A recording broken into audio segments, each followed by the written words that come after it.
During the 2016-17 season, Jeff Teague asked Larry Bird if LeBron was better than him. And I was like, LeBron better than you? He's like, Bird, a three-time MVP and three-time champion, told him LeBron was the greatest ever besides Jordan. Then he said something no one expected. He would never sign a player who had played with LeBron because LeBron made all of them look better than they actually were. I remember we was in the locker room and Larry told me we was chilling and he was talking about how good LeBron was. And I was like, LeBron better than you? He said, LeBron's the greatest player ever besides Michael.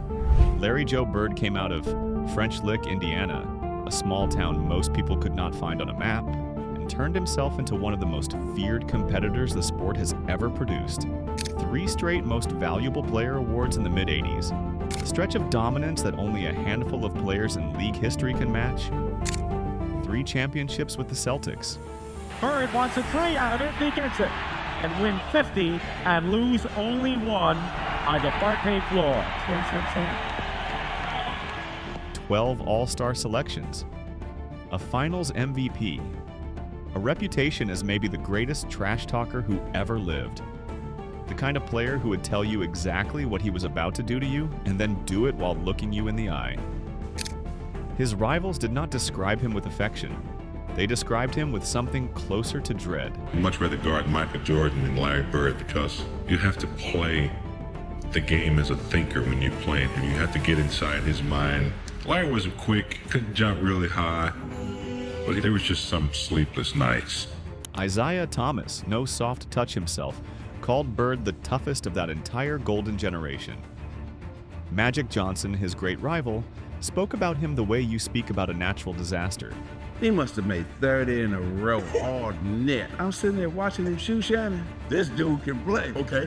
You were the most feared player. I feared you more than anybody else because I knew if it was a little time on the clock, this man would find a way to win that damn game. And here is the part that matters most for our story. When Bird finally hung up his sneakers, he did not fade into the background. He moved to the sideline and won Coach of the Year in his very first season, leading the Indiana Pacers. Then he moved upstairs into the front office and won Executive of the Year running the same franchise. He is the only human being in the history of the National Basketball Association to win Most Valuable Player as a player, Coach of the Year on the bench, and Executive of the Year in the front office. Nobody else has done all 3. Nobody else is close. For the second time in 5 years, Larry Bird is walking away from the top job in the Pacers front office. Bird officially announcing his resignation as Pacers president of basketball operations. So when Larry Bird evaluates a basketball player, he is not doing it as a fan. He is doing it with the eye of a man who saw the game from every possible angle. Playing for Larry Bird was incredible. One of the all-time greats, one of our heroes that we watched and competed against, and a brilliant basketball mind. As a competitor who had to beat the best, as a coach who had to design ways to stop them, and as an executive whose entire job was to assign a cold, honest dollar value to talent. That last role is the one that turns out to matter here, because it is the one that produced Bird's most prophetic take on LeBron James. Now place yourself back in the years when Bird first started talking about LeBron. This is important, because the climate around LeBron was nothing like it is today. When LeBron came into the league in 2003 out of high school, carrying the weight of being anointed the chosen one before he had played a single professional minute, the reaction was split down the middle. I can remember like my first game, you know, when I watched the replay, my first game on national television, it was like, will he be one of the one-name guys that ever played this game? It was like, they used like Wilt, Kareem, Magic, Bird, Jordan. And at the end, it was like LeBron. We still talk about Kobe having 5 champions. Can we put him now in the same category of a Michael Jordan who never left Chicago, a Larry Bird who never left Boston? Yes, people were dazzled, but a large and loud portion of the basketball world was waiting, almost hungrily, for him to fall short. And for years, the narrative had plenty of ammunition. LeBron dragged an undermanned Cleveland roster to the finals in 2007 and got swept. And instead of praise for the run, the story became that he could not get it done on the biggest stage. Oh, James, pocket slam. There's the buzzer. The San Antonio Spurs are NBA champions once again. Then came the decision in 2010, the televised announcement that he was leaving Cleveland for Miami, a moment that turned a huge slice of the public against him overnight. On the summer of 2010, he announces he's taking his talents to South Beach. It enrages Dan Gilbert. If he would have stayed in Cleveland and won one championship built around him, we would have put him on Mount Rushmore. He was called soft. He was called a stat patter. He was called a coward who needed to team up with other stars because he could not win alone. LeBron James and the Miami Heat at Quicken Loans Arena on a night unlike any other. Now you're going to a situation where Dwayne Wade has already won a championship, where he was the man. It's still Dwayne Wade's team. The word clutch was thrown around constantly, always as something LeBron supposedly lacked.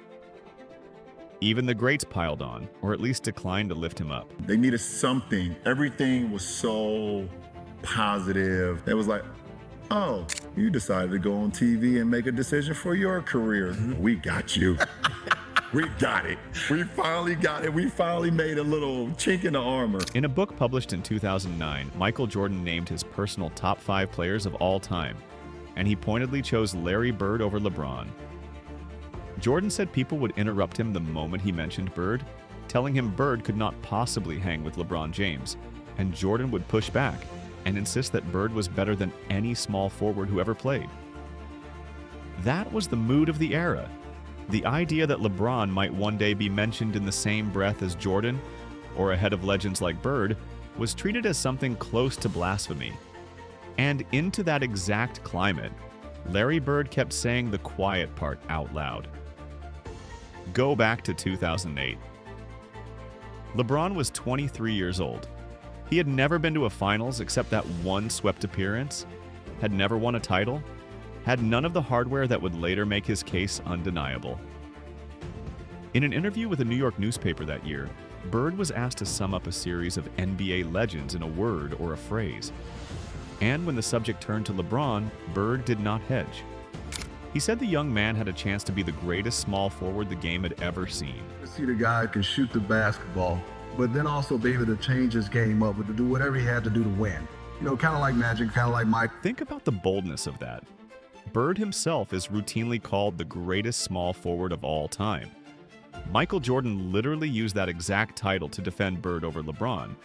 And here was Bird, at a moment when LeBron had accomplished almost nothing by the standards he would later set, calmly suggesting the kid might climb past everyone at the position, including, by implication, Bird himself. That should have been a headline. It was mostly a footnote.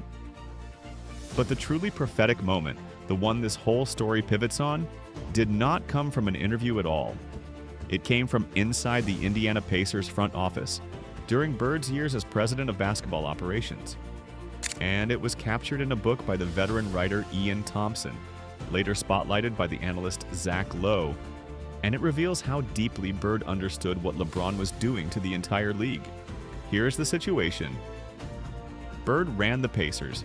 He had final say over every trade, every signing, every roster decision, and his general manager at the time, David Morway, was pushing hard to acquire a young forward named J.J. Hickson, along with a few other players who had spent time as teammates of LeBron in Cleveland. On paper, these guys looked good. Their numbers looked solid. They had put up real production sharing the floor with LeBron. Morway saw players worth investing in. Bird saw a trap. He shut the whole idea down, and the reason he gave has echoed through the years because of how precisely it predicted the future. Swear to God, exact words. He said, you go get them, and they're not going to be the same player you wanted. Bird explained that the players around LeBron looked a whole lot better than they actually were. That LeBron was so dominant, so gravitational, so capable of bending a defense and creating easy opportunities, that anyone standing next to him got artificially inflated. I remember, what coach was that told us that he would never pay somebody to play with LeBron? Larry Bird. And he was like, I'll never pay anybody who played with LeBron. I would never pick him up on my team. Their statistics were a mirage. The value teams thought they were buying was borrowed value, and the moment those players walked away from LeBron, the borrowed part would vanish. So Bird refused to spend Indiana's money on any of them, not one. Now sit with how contrarian that was at the time. The rest of the league was doing the opposite. Teams looked at a player thriving beside LeBron and thought, that is a proven contributor, that is a winner, let us pay him. Bird looked at the identical player and thought, that is a hitchhiker, and the ride is about to end. He was not just saying LeBron was great. He was saying LeBron was so great that he distorted the reality around him, that he warped the ordinary tools scouts and executives use to judge talent. That is a far more sophisticated observation than a simple compliment. And it required Bird to fully grasp, years ahead of consensus, that LeBron's impact was operating on a level the numbers could not capture. So the question becomes, was he right? The answer arrived, again and again, over the following decade, in the form of a long parade of players who cashed in on their time with LeBron and then collapsed the moment they left him. The most famous example is Timofey Mozgov. Mozgov played alongside LeBron in Cleveland during the championship years, looked like a perfectly useful big man in that setting, Alley-oop to James! and hit free agency in the summer of 2016. The Los Angeles Lakers handed him a 4-year contract worth $64 million. Also having agreed to a 4-year contract now worth approximately $64 million, the NBA champion, Timofey Mozgov. So the Spurs thought they was getting What the Lakers got with Mozgov. And away from LeBron, in a setting where nobody was collapsing the defense to create his opportunities, Mozgov turned into a modest role player, putting up numbers that made that contract look like a punchline almost immediately. People will say, why would they get a guy that didn't play for the Cavs? It's different systems and different styles. LeBron made Mozgov was never forget That's what I said. I believe you 100%, bro. He was not alone. The pattern repeated with player after player. Guys who looked like key rotation pieces or even borderline stars while orbiting LeBron would sign somewhere new, get their big payday, and quietly regress into ordinary. The value evaporated exactly the way Bird predicted. Teams kept buying the mirage, and the mirage kept dissolving in their hands. And every time it happened, if anyone was paying attention, it was another vindication of a decision Bird had made years earlier, sitting in an office in Indiana, telling his own general manager no. The remarkable thing is how invisible this vindication was. There was no moment where the basketball world collectively stopped and said, Larry Bird understood this before we did. The insight had been buried in the pages of a book, treated as a colorful anecdote rather than the piece of genuine foresight it actually was. Bird had essentially diagnosed the phenomenon that later analytics would spend years trying to measure. The idea that a singular offensive engine inflates everyone around him. And he had done it not with spreadsheets, but with the instinct of a man who had spent his whole life reading the game. And it went largely uncredited. Then came 2012, and a moment that revealed something even deeper about Bird's honesty. That spring, LeBron's Miami Heat met Bird's Indiana Pacers in the playoffs. The Pacers actually took a lead in the series, going up 2-1, and for a moment it looked like Indiana might pull off the upset. Then LeBron took over. Battier misses, reload, James 3. 40 points for LeBron James. My aspiration was a lot bigger than just, winning MVPs and, being an all-star. Before I even got to the NBA, I've always won. Mm-hmm. And it doesn't matter which level you win on. If you're in a winning environment, that shit carries on throughout the rest of your life. He put together a stretch of basketball that was close to unstoppable, and the Heat won 3 straight to close out the series. In that matchup against Bird's own team, LeBron averaged around 30 points, 11 rebounds, and 6 assists. He then carried Miami all the way to a championship, delivering a postseason run that ranks among the most complete individual performances the playoffs have ever seen. Roughly 30 points a night on 50% shooting, nearly 10 rebounds, better than 5 assists, and, by Bird's own description, not a single genuinely bad game in the entire run. Back to LeBron James, he's in on the back, he's driving right as James on the break, he finished. I love to play, man. It's a lot of competition. I love going out there, playing against the best in the world, and still being able to inspire the younger generation. Here is what makes this moment special. Bird had just watched LeBron personally end his team's season. He had every excuse to be sour, to downplay it, to grumble about how the Heat had been assembled by stacking stars. And in an interview with the writer Jackie McMullen, he did note his objections to how that Miami roster came together. But when it came to LeBron himself, Bird did not flinch. He said LeBron had carried that team all the way through the playoffs. He asked rhetorically whether anyone had ever put together a better run. He marveled that LeBron never seemed to have an off night, that his confidence just kept building and building. And he said LeBron should go down in history as one of the top players ever, and that maybe, just maybe, he could get close to Michael. I think you should sit back and enjoy him. Yeah? Because I think he's one of the greatest to ever play our game. As far as playing basketball, you've got to enjoy this guy. If you're a basketball fan, you got to sit back and go, wow, how did he do that? That was a stunning thing for Bird to say in 2012. The Jordan comparison was still radioactive, suggesting that anyone could approach Jordan was a fast way to get shouted down. When Michael Jordan started eating, ain't nobody ate. Everybody famished. He eliminated. He beat Magic the first go round. He beat Clyde Drexler the second go round. He beat Charles Barkley and Darren Marley and Kevin Johnson the third go round. He beat John Stockton and Karl Malone twice. I'm not saying anyone is better than Michael because I still think he's the best. And yet Bird, a man who revered Jordan, a man who Jordan himself had ranked ahead of LeBron just 3 years earlier, was already opening the door to the possibility. He resigned as Pacers president that very same week, walking away having just been named Executive of the Year. I think everything just come together. It's just time to go. And I've really enjoyed it here. I love Indianapolis, love living here. He went out saying he would not miss competing against LeBron and the Heat. That is respect. That is a competitor acknowledging that the mountain in front of him was as tall as any he had ever faced. And still, the reaction was muted. Bird's comments got filed under the familiar category of an old legend being generous, being loose with his praise the way old legends supposedly are. The specificity of what he was saying, the fact that he was making concrete predictions about LeBron's place in history at a time when that place was fiercely contested, got flattened into a pleasant quote and forgotten. Then there is the private version. The version Bird gave when he was not talking to a reporter, when he was just sitting in a locker room shooting the breeze, and it might be the most revealing of all. I remember we was in the locker room and Larry told me we was chilling and he was talking about how good LeBron was. Larry was a quiet guy and he wasn't like a loud and obnoxious personality, but he had a great sense of humor and he was a character. The point guard Jeff Teague spent the 2016 and 2017 season playing for the Pacers while Bird was still running the front office, and years later Teague told the story on his podcast.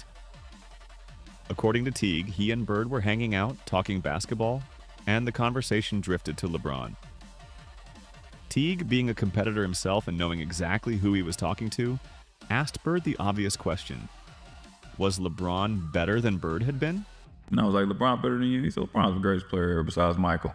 And Bird, without any of the hedging you might expect from a proud, all-time great, told him flat out that LeBron was the greatest player ever, second only to Michael Jordan. Coming from Bird, that is an extraordinary admission. This is a man who believed correctly that he was one of the greatest to ever touch a basketball. I could see myself one of the better shooters in the world, and if it comes down to the last second shot, I would rather be taking that shot because over a period of a whole year, you get in the playoffs, I've probably taken 200,000 or 300,000 more shots than one of my teammates. For him to place LeBron above himself, above nearly everyone in the history of the sport, in a casual conversation where he had no reason to perform or exaggerate, tells you what he genuinely thought when the microphones were off. And then Bird repeated the same insight he had built his front office around. He told Teague he would never sign a player who had played with LeBron. He would never bring one onto his team. And when Teague asked why, Bird gave the same answer he had given years earlier, only blunter. LeBron made all of those guys look good. Take them away from him, and they were not the players you thought you were getting. I said, why? He said, because he make them all look good. They all really sad. You go get them, and they're not going to be the same player you wanted. You go and acquire them expecting one thing, Bird warned, and you end up with something far less. Same diagnosis, same conviction, same refusal to be fooled by borrowed production. only now it came with the weight of a decade of evidence behind it. That is the through line of everything Bird said about LeBron across nearly 20 years. It was never vague hype. It was a consistent, specific, repeatable read on exactly what made LeBron different, delivered by a man whose entire professional life had trained him to evaluate basketball talent without sentiment. He said it as a coach. He said it as an executive making real decisions with real money. He said it in interviews and he said it in private. And the core of it never changed because the core of it was true. Which brings us to the most recent chapter and to the phrase that finally, belatedly, got people to pay attention. By 2024, LeBron had done essentially everything. 4 championships, 4 finals MVPs, 4 regular season MVP awards. He had passed Kareem Abdul-Jabbar the year before to become the all-time leading scorer in league history, a record many people assumed would never be broken. Coming to the end of the third quarter. LeBron James, a shot at history. Scoring record now belongs to LeBron James. He was still playing at an elite level in his 21st season, defying every expectation about how long a body could hold up under that kind of workload. I'll be 42 in the fall, and I'm still playing the game that I love, running up and down versus 18-year-olds, 20-year-olds, 30-year-olds. I do invest in my body for sure. Obviously, a lot of soft tissue work, a lot of massages, a lot of hyperbaric chambers, ice tubs, ice baths. The longevity alone had become almost impossible to comprehend. Bird, who was forced into early retirement by a chronic back condition after only 13 seasons, understood better than most what it meant for a man to keep performing at that altitude for 2 full decades. I dedicated my life to basketball. I tried to play through pain that I thought that I would never be able to get out of bed. I don't want no sympathy. I just want to know what you meant to me as a player. And so, in an interview around that time, Bird delivered the line that finally cut through. He said people needed to quit whining about LeBron. He said to enjoy him while he was still here. If someone wants to get a point across, just throw LeBron's name in there. You could be watching cartoons with your kids, and you don't like you say, blame it on LeBron. I'm easy targets, and I understand that. Because the man was unbelievable. And that, in his view, LeBron was one of the greatest ever, if not the greatest, period. Notice what Bird was doing there. He was not just praising LeBron anymore. He was scolding everyone who had spent 20 years refusing to appreciate what was in front of them. He was calling out the whiners, the nitpickers, the people who had turned watching the best player of his generation into an exercise in finding reasons to complain. And it was rich coming from Bird, because Bird was the one person in that whole conversation who had been giving LeBron his due since 2008. He had earned the right to tell everyone else to stop whining because he had never been whining in the first place. He had been watching clearly the entire time. So let us return to the title of all this. Larry Bird was right about LeBron James, but nobody listened. Why not? Why did it take so long for the world to catch up to a man who had been correct from the very beginning? Part of it is that Bird's most brilliant observation was simply too subtle for the debate that was raging. The public argument about LeBron was loud and binary. Was he clutch or was he not? Did he choke or did he deliver? Was he better than Jordan or was that heresy? Bird's insight did not fit into any of those shouting matches. His point that LeBron was so dominant he inflated the value of everyone around him and distorted the entire market for talent was a front office observation, a scout's observation, the kind of thing that lives in a book chapter and a general manager's notebook rather than on a highlight show. It was too quiet and too smart for the era it was born into. My mind is just like, I can play the game because I can outthink the guys out there. But the talking heads of our sport, oh my goodness. It's a lot. It's a lot. We're complaining. When Larry Bird was complaining, when Larry Bird was playing, you had critics. When Dr. J was playing, you had critics. When Michael Jordan was playing, before he started winning chips, he had critics. There's nothing wrong with you dissecting the game. Part of it is that Bird was the wrong messenger for the moment, or at least an inconvenient one.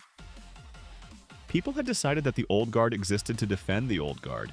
You hear some of them older guys like LeBron James couldn't play in this era. I think I seen like Dennis Rodman say that one time. It was like, LeBron James not skilled enough. That the men of Bird's generation were contractually obligated to save players from their time were tougher, better, more deserving.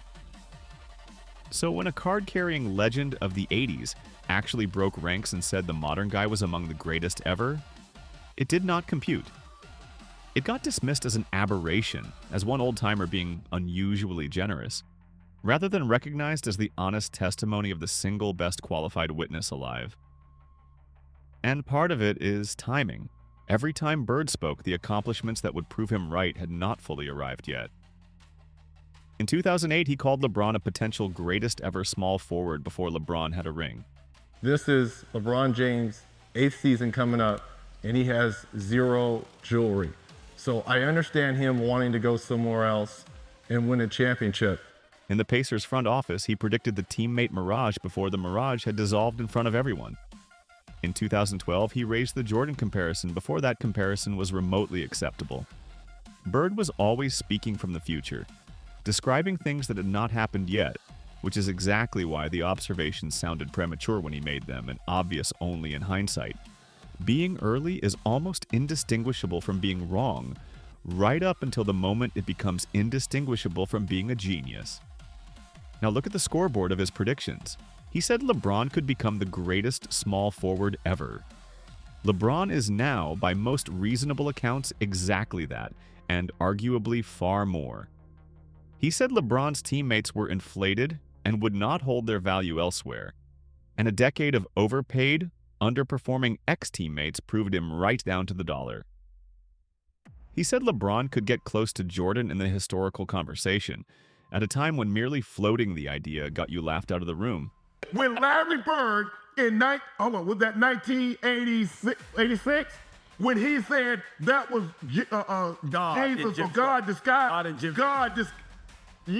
disguised as Michael Jordan, everybody applauded. Now all of a sudden he says what he says. Now, that's just him giving him his flowers. He doesn't really mean that. And today, that debate is the central argument of the entire sport. He said, in private, that LeBron was the greatest ever besides Michael, and the years since have made that a mainstream position rather than a radical one. On every single count, the passage of time has bent toward Bird. There is something almost poetic about the fact that it was Bird, of all people, who saw it first and saw it clearest. Because greatness recognizes greatness in a way that spectators never quite can. All that trash that you were talking, you need to squash all that. This man is great. He's doing it on everybody. He's doing it on the best defensive players in the league. If there's a draft, oh my God, you can take Bird or LeBron. I gotta go with Larry Joe for the win. Bird knew from the inside what it felt like to carry a team, to warp a defense, to make ordinary players look extraordinary just by standing near them, because he had done all of it himself.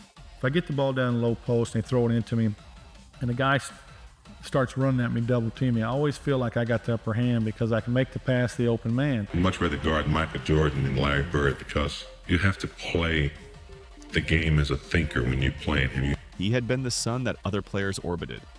So when he looked at LeBron, he was not guessing. He was recognizing. He was seeing a familiar phenomenon operating at a scale even he had never reached, and he had the honesty and the security to admit it out loud, over and over, for the better part of 20 years, no matter how unfashionable it was to do so. The men who compete at the very top of anything share a strange kind of kinship. They are not always friends. They are often bitter rivals who would do almost anything to beat one another. But they can see each other with a clarity that outsiders lack. I'm glad that we came in together because I had somebody to measure myself to. Right. And say, hey, okay, he's great. I can't let him get too far ahead of me. I got to work hard because I want to stay in. Because they know exactly what they are looking at. Bird beating LeBron would have meant everything to him in the moment. And yet Bird understood, better than the fans who worshipped LeBron, and better than the critics who tore him down, precisely how rare the thing in front of him was. That is the real story here.